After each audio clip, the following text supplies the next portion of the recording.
Welcome to the Win, Make, Give podcast. Chad Hyams here and Bob Stewart there. Bob, how are you doing today? Sorry, Chad. I was distracted. I was distracted. Distracted by my intro? Distracted by something running around in the room where you are? Or just you got lost in thoughts? Just lost in thoughts. I'm distracted by all the baseball cards that are sitting behind my monitor here. All right, give a plug to the other show then before we go on. What other podcast should they be checking out? Cardboard Wars. If you are also a degenerate baseball card collector, basketball, football, it doesn't matter what, check out Cardboard Wars, Chad, where Ben Kinney and Jake DeRosa and Kevin Kaufman and I dive into some of the most iconic sports cards to have ever been printed. And that's got nothing to do with the athlete on the card necessarily, folks. It's just the most iconic cards, such as the most famous error card. Have you attacked that one yet? We haven't done the Billy Ripken card yet. We've done Wayne Gretzky. The most popular one we did was about Lionel Messi, which has had like north of 1 million views on YouTube. Like, who knew that soccer was so popular around the world, apparently. But yeah, I think it's actually the most popular sport in the world, Bob. Pretty sure that's true. Yep. Yeah, I'm pretty sure that that should have been pretty obvious. It might be by a long shot, actually. It might be by a long shot. Close. Yeah. Okay. So, folks, check out Cardboard Wars.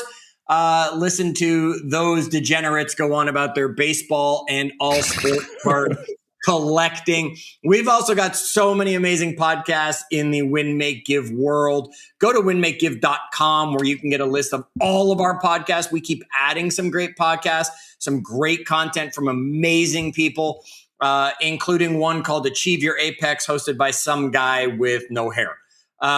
You might check it out. You might not. All right, Bob, after all of that, they've chosen still to be here at Win, Make, Give. I want to give a huge shout out before we get going, Bob, to some people. Recently, I had the opportunity to be in front of a group of people. It was Zoom. It wasn't live or anything like that. Yet I don't know how many messages I got from people saying that they love the podcast and that they listen to the podcast. I want to give a shout out, Bob. You just had an experience recently. We know there's more than just two listeners. We do. Tell us a little bit, Bob. Who's listener number 3 that we know for sure out there? Hi, Rebecca. So Rebecca, I talked to Rebecca yesterday. Was it yesterday? Yeah, yesterday I had our friend Rebecca. That won't be yesterday by the time this drops. Yeah, I guess. As we record yesterday, I had a chat with Rebecca, and she let me know that she is listener number 3. She's actually listener number 2 because we found out recently my mom does not listen to the podcast religiously. Okay. So it's your mom and our friend Rebecca out in Tennessee. And apparently a bunch of other people that were on a call that I was on that gave big shout outs to Win, Make, Give. Folks, we love our audience. We know by the numbers there's more than 2 of you. Otherwise, you 2 are downloading a lot from very different addresses that keep showing up because we're getting a bunch of downloads. We know you're out there. Here's the thing. We want more. Now, it's not a selfish reason that, Bob, we want more. It's the more downloads we get, the higher we're ranked. The higher we're ranked, the easier it is for other people to find and identify the podcast. So, folks, we're looking to you to subscribe, to share, to review the podcast at every level possible so that we can help as many people as possible. That's why Bob and I do it. Yes. Go ahead. Maybe we should I feel like we should read a review on every episode. Sometimes it'd be a good one, and sometimes let's find one where they're like, Bob and Chad are morons. These idiots don't know. I feel like we could have some fun by reading a review each episode. I think that review was written by your mom when she stopped listening to the podcast. So Dale, thank you very much for that review. Bob, all right, I challenge you to show up each week with a review that we will be reading to share moving forward. Hopefully both of us remember this next time we get together to record. Let's jump into today's episode. Bob, it's that time of year. And by that, I mean tax season. Dun, dun, dun. Oh. Right? Look, here's the thing. By the way, my wife and I just completed got them over to the Sunday.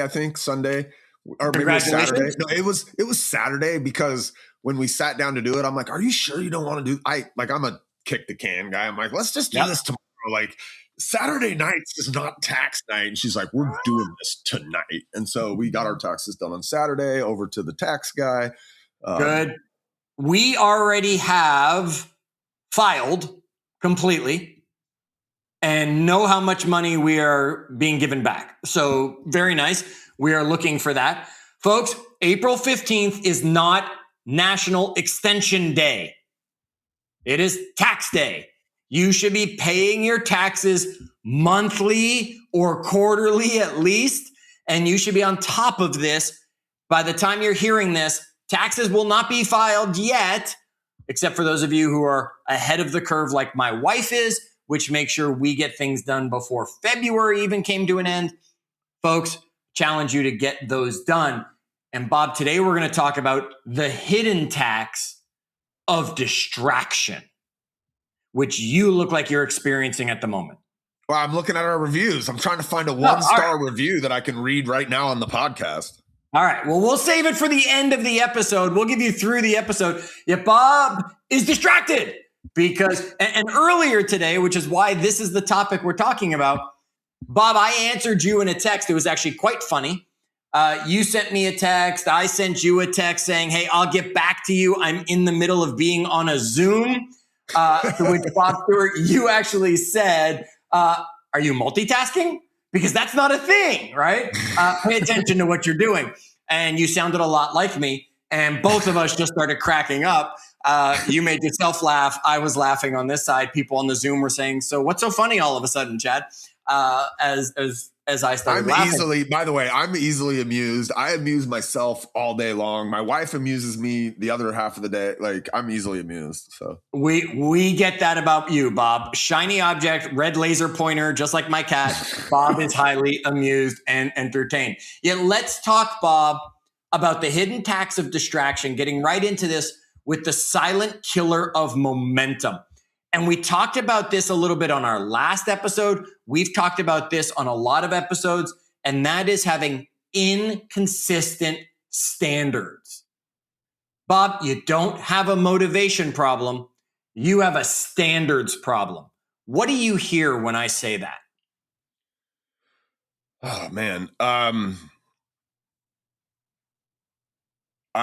The thing that like immediately pops into my head is there's two things that pop into my head. The first one is I bet most of us have standards, Chad. Like most of us in our business. We all have them, Bob. We all have them because you're living them. Yeah, you're living them. Exactly. But like somewhere in your business, there's probably an operating manual, or there's the thing that the guy signed when he first got started that laid out his job details, or, there's you've told them what you expect from them occasionally, or maybe on day one or the first week they were there. But the first thing I would say is most organizations don't have a lot of clarity around their standards. Yeah. Okay? So that'd be the first thing that, like, when I hear standards, I think clarity. I'm like, do we have clarity around what that is? The second thing I think is if we don't, then it's highly likely that your standards are quietly being lowered in the organization. Whatever everybody thinks they are, there's just this gradual kind of decay of the standard if there's not clarity around it. Bob, think about your kids, right? They are pushing boundaries as often as they can, I would have to imagine. Bedtime is 8:00. I don't know, I'm making this up. Bedtime is 8:00, yet it's 8:05. It's 8:10. Now they're attempting to make it 8:10 every day. Now all of a sudden it becomes 8:15. Now all of a sudden the standard is 8:15, and they're saying, I don't go to bed usually until 8:15, Dad. Why am I have to go into bed? Last night we went to bed at 8:30, right? Like, yeah, 100%. Right? There are always going to be people in your organization, whether that's at home or in business, that are always going to test the lowest possible level of the standard. How can I do a little less and get away with it until it establishes itself as the unwritten new standard that comes into, our world, our life, whatever that is. This is deeper than discipline, Bob, because this is about our identity and who we are. Because who we are is basically a combination of standards. Bob, how often do you go to the gym? Not often enough, Chad. Okay, so you have a standard of not going to the gym very often. Yep. Yeah, totally. Right? How often do you tell your wife that you love her, Bob? Every day. You have a standard of every day telling your wife you love her. If that standard starts falling, all of a sudden your identity has changed who you are. You're not somebody that's necessarily in that love relationship with your wife anymore, right? You're not someone who's got a healthy identity of who you are, because your standards are, I go to the gym whenever I feel like it just to make myself get it. And here's the thing, folks, that's what's killing your momentum. It comes from distraction. That's where it actually comes from. We get distracted with other things. Bob, look over here. And then this stops happening. You get distracted with some other woman, because I know your wife's not listening, and you stop being this over here, your standards start to drop with your wife because of it. Folks, Bob's not doing anything he shouldn't be doing. He's a good man, right? I'm just using it as an example so we all get what's going on. It's not only in business, it's at home, it's everywhere. I mean, we kind of touched on this on the last episode we recorded, Chad. The standards that you walk by or that you allow, like whatever you're allowing, that becomes your standard. Yes. So you might have this stated standard of we make, I was talking to my mom earlier, and when she first got started on the Ben Kinney real estate team, the standard was 2 open houses every week.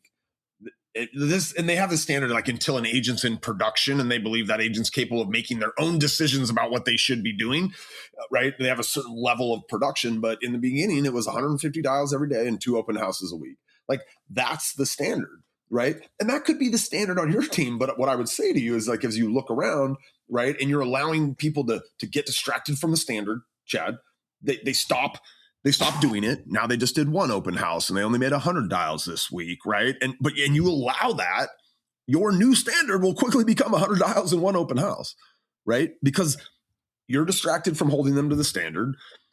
They look around and go, shit, that's not really a standard here. Like I've been getting away with not doing the standard. Your new standard is whatever you let them get away with. Absolutely, folks. Hidden tax of distraction is destruction of your standards and having inconsistent standards. Then pain comes because you attempt to reinitiate whatever that standard was, and there's always pushback on it. Number 2 on our list, Bob, is when growth creates new problems. Okay? So some of the stress you're feeling actually isn't failure. It is growth pressure. Bob, what do you hear when I say that? So as I tie it back to like this, this kind of overarching idea of the hidden tax of distraction, I think what happens there is we start to push into a new place that we've never been. And when you do that, there's a lot of things, there's like just natural problems that arise, things that we've never faced before. We've done 6 transactions was the most we'd ever had, Chad, and now we have 10. And there's all these kind of problems that come up. And what happens is we can get distracted by those problems and they lead us to believe like that growth was a bad idea. Yes. Right? That's the distraction. We go, oh my God, this is what growth feels like? Like I'm not ready for this. And some people will naturally pull back. We see this all the time, right? You're like, these peaks and valleys in the business because they got to a place where things were going really well, but all these new problems, which every level of growth in a business creates new problems. But I get distracted by those new problems and they make me think, I don't want this. I'm backing away from it. Instead of going, okay, this is going to be a little bit tougher as I learn how to live in this new level of business, right? It's going to be a little bit harder. Let me focus on these problems, not as proof that I should have never been here, Chad. Not as proof that I didn't do it the right way to get here, because every single time you go to a new level, there's going to be new problems. And so the people that don't pay that tax, right, instead of seeing those as distractions and they they look at them as problems that just need to be solved so that we can now set a new baseline and we can go to the level above that even. Bob, you had a relationship. That's what I think as I tie this into the kind of the overall theme. You had a relationship with your wife for how many years before first child came along? Wasn't. And don't say less than 9 months. 3 years. We were 3 years. Okay. Yeah, we dated for 2 years, and then I think we were married for 9 months until we got pregnant. So about 3 years. Okay. And child one came along. That was growth for your family. Yet did it at times make it feel like, a failure because there was this pressure that came that your relationship was now in a turmoil because there was a baby in the middle of it?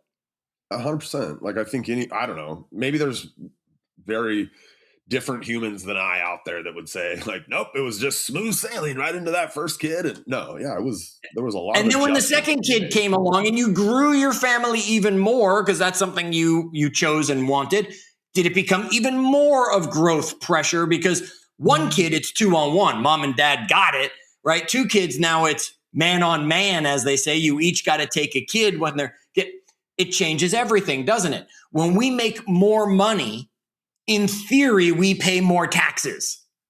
Yes, there's loopholes and there's things I can do that people who make a lot of money know better than other people or do or take advantage of. I get it. Yet in theory, when I make more money, I'm paying more in taxes. That's not a problem. I'd be happy to pay more in taxes if I was making that much more money and say, instead of getting a refund this year, I'm not going to get anything back. Okay, but I made this much more. So that makes sense that I'm not doing how I did last year.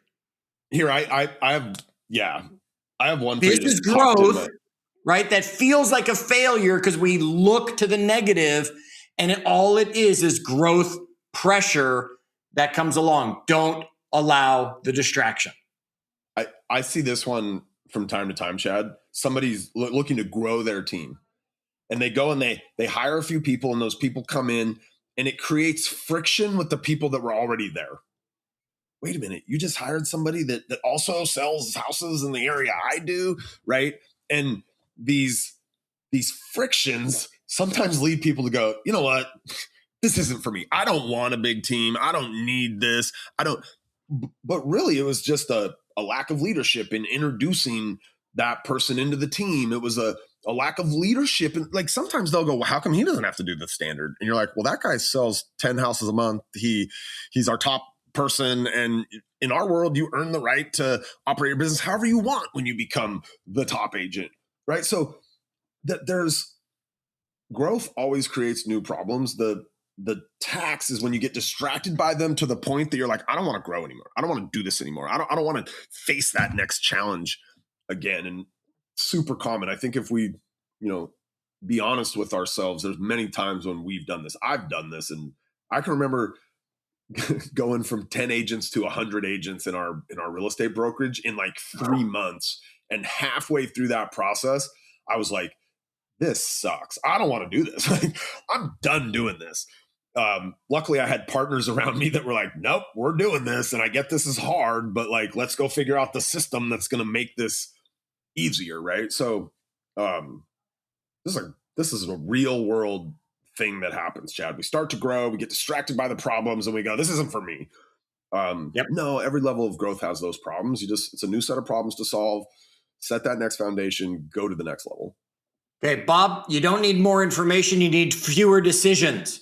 And if you go back to the last episode Bob and I had, assuming Dave dropped them in order, we're going to talk about or and both, right? And an or for that conversation. We were talking about making decisions. Bob, you're not overwhelmed because you don't know enough. You're overwhelmed because you haven't decided enough. How many leaders hide behind, I'm reading that book. I'm listening to that podcast. I'm watching this reel on thing. And they don't just decide the hard decisions that need to be made. Bob, what do you hear about the distraction of, I'm going to just keep taking things in so that I don't have to actually make a decision on anything? I'm conflicted on that. Like, if I'm being completely blunt, I'm a little bit conflicted on this one because we have a leader that's become a master of kind of kicking the can, Chad. Like, you know this about Ben, right? In certain things he does, yes. In certain things. By the way, I think the when he thinks there may be an opportunity there, he doesn't force himself to make a decision on that opportunity today. He will kick the can. But I think what he is really good at is making a decision when he just thinks there's not an opportunity there, or that opportunity is going to take me outside of to remove the distraction, because he quickly recognizes as it's not a can worth kicking. This is not in my focus. I'm not going to kick the can here because like, I think for a long time in my career, I'm a guy that would have just kicked the can on stuff that I knew was never going to happen. But I didn't want to let somebody down. Like, I don't want this guy to feel bad. He just pitched me on this really awesome thing that he thinks he built. I don't really think it's that awesome. This is never going to be. And I would kick cans like that. Ben's really good at being like, this is not in my lane here. This is boom. That's gone. That's a decision I'm making. No, thank you. Okay. And Bob, here's the difference. He's not just distracting himself by saying, oh, I need to get more information. I need to go listen to another podcast. I need to read another report about this company. I need to go find another book that might tell me something different before I make the decision. He's actually saying, I'm removing this decision, which is a decision. And he's saying, I don't need information. I just need to make the decisions. Somewhere there's a podcast where we had Ben and he talked about his life goals and how almost all of his decisions he puts up against those life goals to just at a quick glance decide, like, is this even worth chasing, thinking about, maybe trying to educate myself more about? Like, I don't have any question. There's times he kicks the can on an opportunity that he believes it will help him further those kind of life goals that he checks all of his decisions against. And he decides to kick the can, Chad, because he does need more information. But a lot of us keep those things in our world, creating distraction when we probably should have made a quicker decision to just go, nope, that is not serving what my stated goals are. And again, there's a whole podcast about that. Ben looks at those goals every day. He's got them internally checked in. He makes almost every decision against those goals. I think if you don't have that kind of a framework, you constantly are distracting yourself by kicking decisions down the road that should have just been made today and just said, no, that's not for me. Okay. All right, Bob, here's the last one on our list. I don't do 5, so I did 4, and I'm going to give you it kind of from 2 perspectives, right? There's the distraction that comes with the loneliness of leadership, and then the same, yet not only from a leader point of view, there's that high performers that burn out. Right? It's kind of the same thing. You're lonely, which creates burnout. Sometimes it's not necessarily that you have to be the leader in that situation. Bob, the higher you climb, the fewer people will actually be there to tell you the truth. What do you take from that? I mean, we've essentially built a billion-dollar company around this concept, Chad. Like, leadership is lonely, right? Like, in our real estate industry, you get to this certain level, you have a team, they're doing 300 transactions a year, you're making pretty good money, although in some cases you're not. And I think that's maybe a separate discussion to have around this idea of being leadership lonely. Because when I get there, I start looking around and going, man, nobody understands my problems. I need a special kind of help that nobody else gets, right? And place like our kind of umbrella company that has a multi-billion-dollar valuation, like it came about out of this idea that in the real estate industry, all these leadership lonely people, and what if you put them together? What if you partnered them up? Could they go further? Could they make better decisions as a group? Could they learn from each other and scale faster than doing it on their own? I think people that there's an absolute hidden tax in remaining leadership lonely, Chad.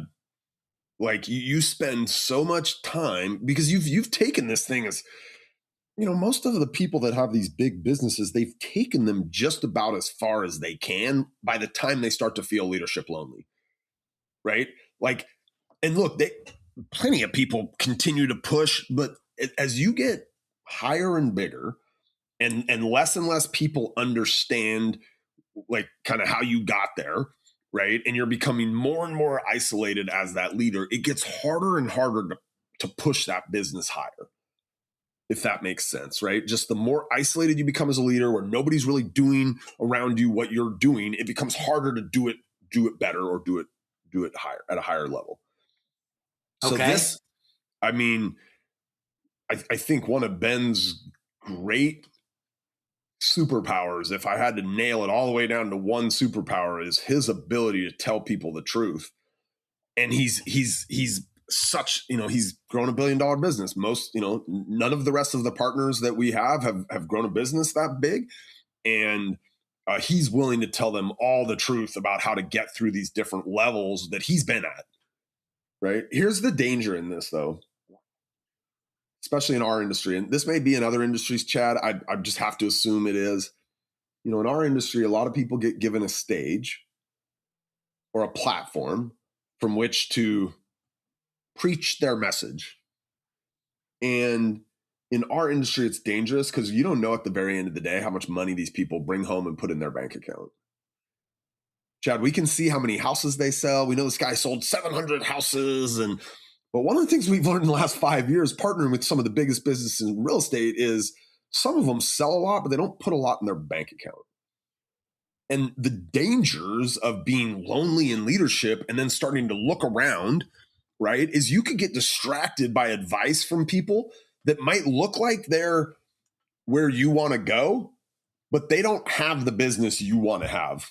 Yeah, they sold 300 houses last year and you've only sold 200, but they only put $300,000 in the bank and you actually put the same amount in the bank, even though they sold, 50% more than you did. I don't know that that's somebody that I want to look to lead me up to where they're at, because I don't want to have my next 100 deals not make me any more money.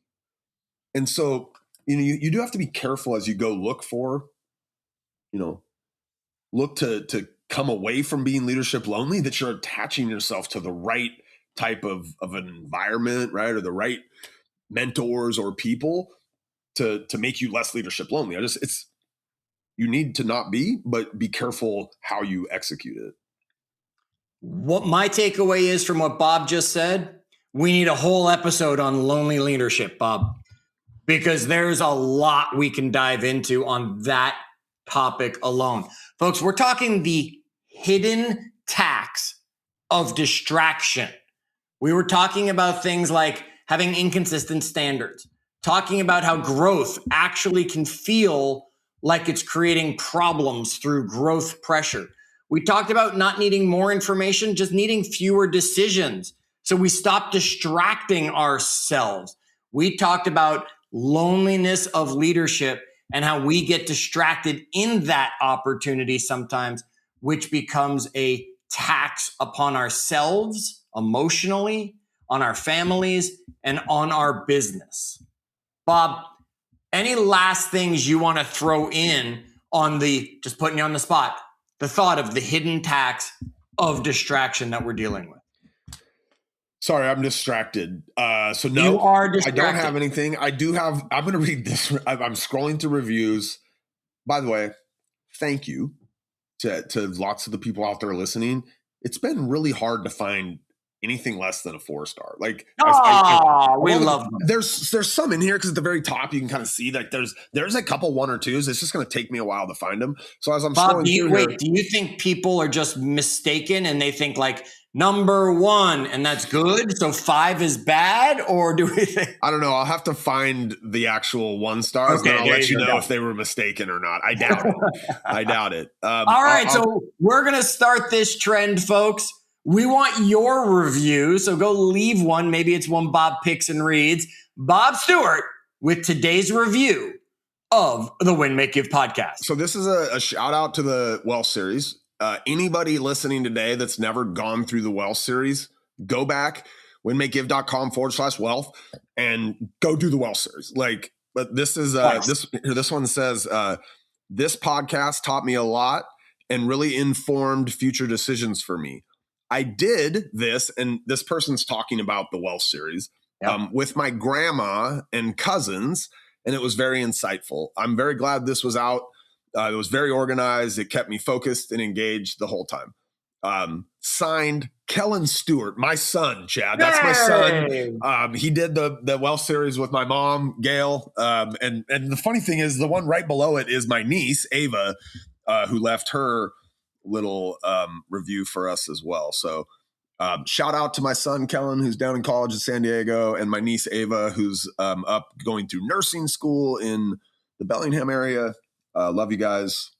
I doubt they listen anymore. They simply got what they needed, and now they're off, building their wealth, Chad. But there's 2 reviews for you. There you go. I'll find us a 1-star next time, promise. And find us one that's not necessarily from an insider in the family there, Bob Stewart. I'm going to ask this, though. I'm going to put you on the spot. Is your son still following the lessons of the Wealth series, or does he need to re-listen or at least get a reminder? I think we all need a reminder. He's done a pretty darn good job the first couple months down there. So, but yeah, we could all use a reminder, my friend. All right. Folks, Bob's right. We all could use the reminder. And with it being tax time, as we're dropping this and recording this, and it being the hidden tax we were talking about today, go back, check out winmakegive.com/wealth. Take yourself through the Wealth series. That's the easiest way to find them, and make sure you get the workbook if you don't still have it. And if you haven't done it in a while, Bob's right. Do it again. And if you've never done it, get your first shot in there. That series has changed more lives that we have heard about than any other episode we've had the pleasure of dropping. And we knew it, and we expect it, and it's still going to keep doing it. And we're going to keep doing this. And now we're going to start bringing reviews. So we're looking for yours, folks. Visit the Win, Make, Give podcast. Leave us a review, share the episodes. And until next time, as always, do good.